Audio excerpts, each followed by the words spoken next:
You are listening to the audio version of Doctrine of Shadows written by Douglas Gosselin. Threshold, not by one, by many. A banker gave without promise of return. An enslaved man carried maps in silence. A mother buried her children and still lit her parlor for treaties. A courier walked into night and did not return. No one wrote their names, no one raised their monuments, yet they carried quiet courage. They endured in unseen hands. They held silence, silence steadier than speeches, silence that bore truths too fragile for the record, silence that endured until the nation could stand, and it has ever been so. Not in one war, not in one founding alone. Every trial has asked the same. Every season has demanded the many. Through ages of upheaval, through orders that shifted but never endured, through shadows that shifted but did not depart, through the long silence between them all, the Republic has never been held by one. It is carried still, and only by many. This is not the tale of a single savior. It is the testament of those who would not let the Republic fall. And from their silence, a page endured, not signed, not sealed, a hand too deep in shadow to name. Prologue, New York, 1796. John Jay did not lift his gaze when the boys entered the study. Peter, fetch your mother's candle and wait by the hearth. Peter's lips pressed tight. His shoulders stiffened in protest, though his father's eyes never rose to see it. He wanted to remain, to stand within his father's circle of work. But the command was given, and so he turned, boots whispering against the stone as he left for the hall. Cyrus had already drawn near the desk, eyes fixed on the strip of paper under the flame. Ink smudged his sleeves as he leaned forward, gaze intent on the fractured letters. He scarcely noticed Peter's retreat, scarcely registered the boy's quiet hurt. To him there was only the cipher, the puzzle waiting to be unknotted. John noticed neither boy. His mind was fixed on the message. Wax-sealed ledgers lay beside unfolded dispatches, but this page was different. Broken letters and inverted marks, a pattern too jagged for ordinary words. He tapped the parchment with one finger. Read this. Cyrus's hand darted eagerly, almost too quickly toward the page. The symbols shimmered in the candlelight, lines reversed, vowels displaced, meaning hidden inside misarranged fragments. No name, no salutation, only a message twisted into secrecy. As Cyrus reached for it, John's hand lingered on the spine of a ledger. The leather's worn grain caught the light, rough where gilt had long since rubbed away. That texture was enough to summon another ledger, another city, 12 years earlier. That grain beneath his thumb was enough to summon it back. Philadelphia, 1784. 3 steps into the square and they came. Broad-shouldered, red-eyed from drink, their grins sharp as frost underfoot. Jewish banker, are you? The tallest called, voice pitched to turn heads. Counting coin for Congress while the rest of us starve on debt? Salomon stopped. Cold rose on his breath. Yes, I am Jewish, and I am a banker. Very astute. The smallest laughed, though his glance slid to the bystanders drawing near. The tallest pressed closer. Or maybe you're counting for yourself? Patriot in daylight, leech in the dark. Salomon let the pause stretch until their confidence thinned. His words fell quiet but cut clear.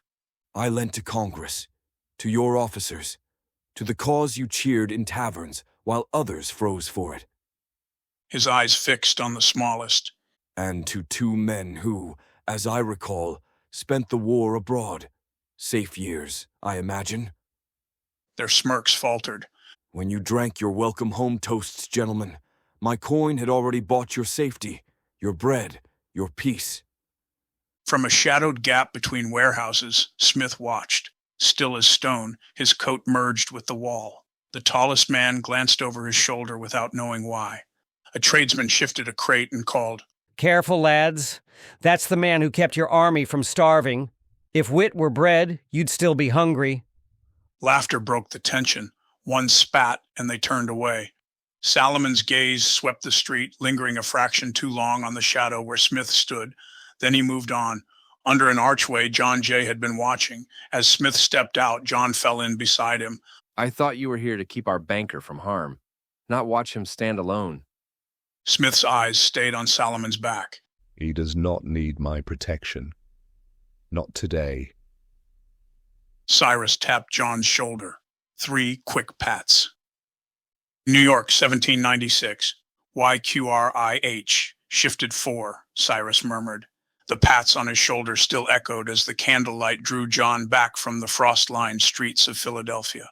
The ledger beneath his hand was not Salomon's, yet the memory clung, the sharp cut of truth spoken in a public square, and the quiet force it carried. The Ciphers strip lay rough beneath his fingers. The ink had bled unevenly, some letters reversed, others staggered as if broken mid-word. Vowels bent into unfamiliar shapes, consonants lodged where they did not belong. It was not language, but fracture, meaning hidden in the misalignment. The message weighed as heavily as Salomon's words.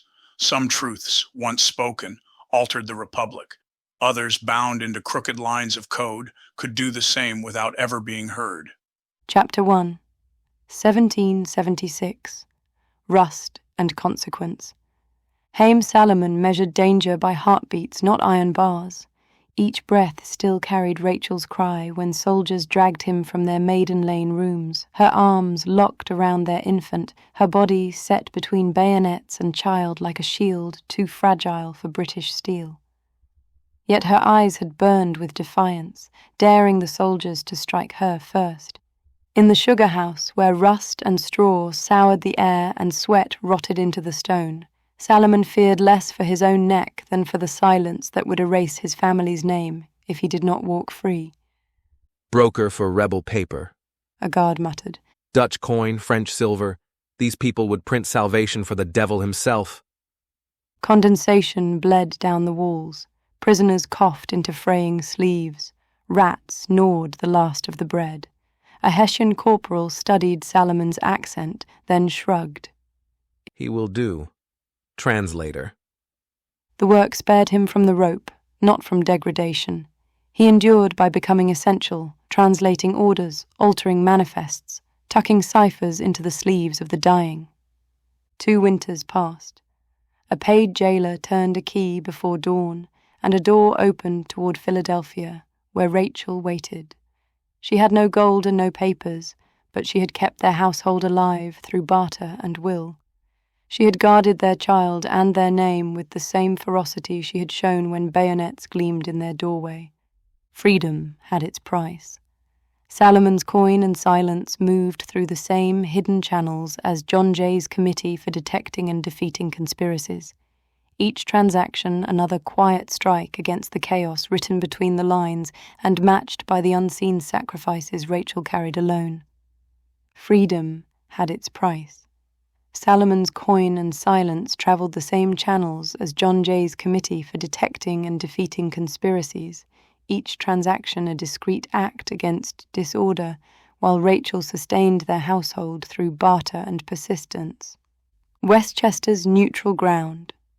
40 miles of charred pasture and empty crossroads lay between British Manhattan and the Patriot line.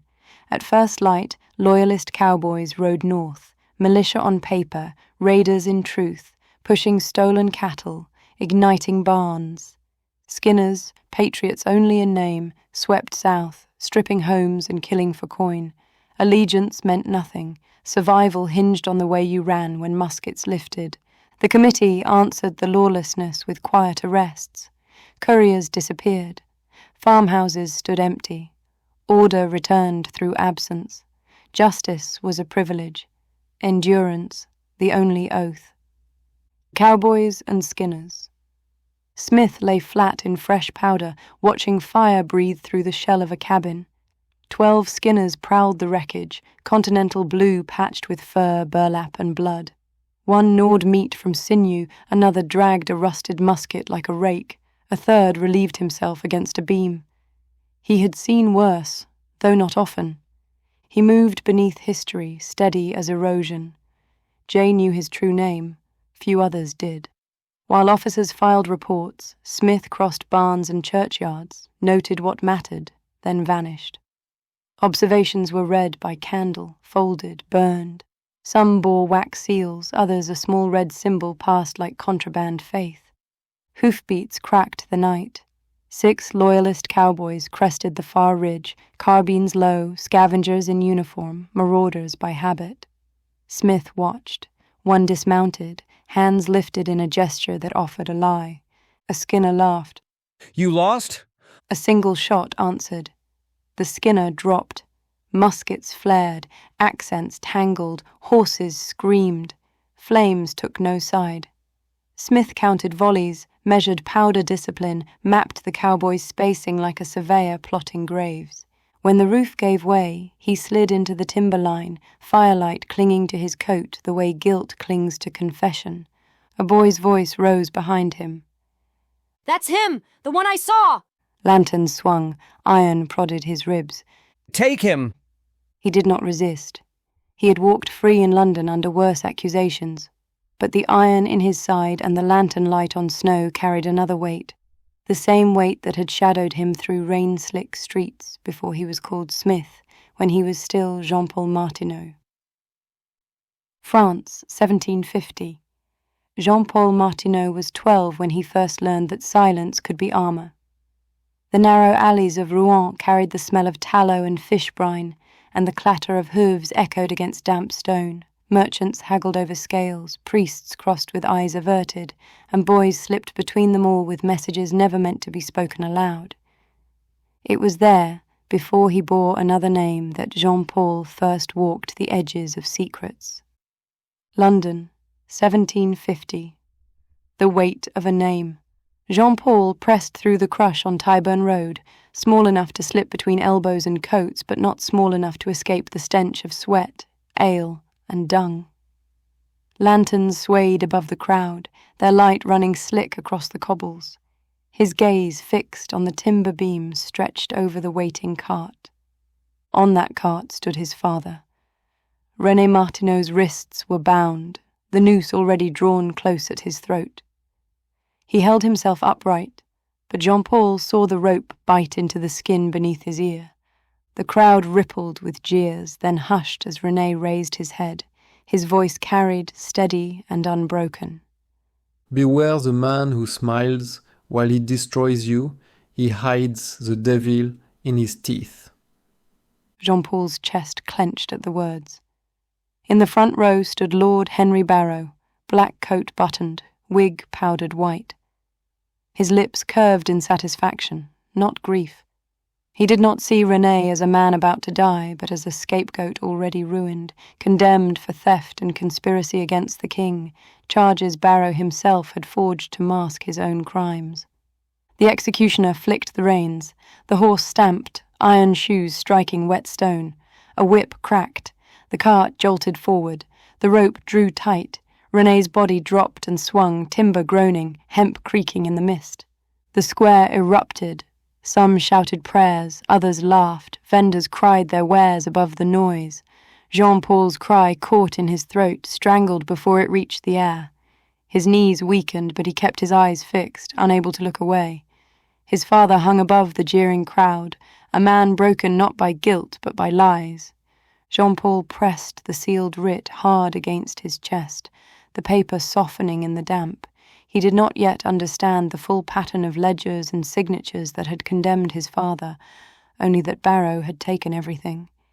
In the roar of voices and the reek of the morning, the boy's grief hollowed into silence. That silence would remain long after the crowd dispersed.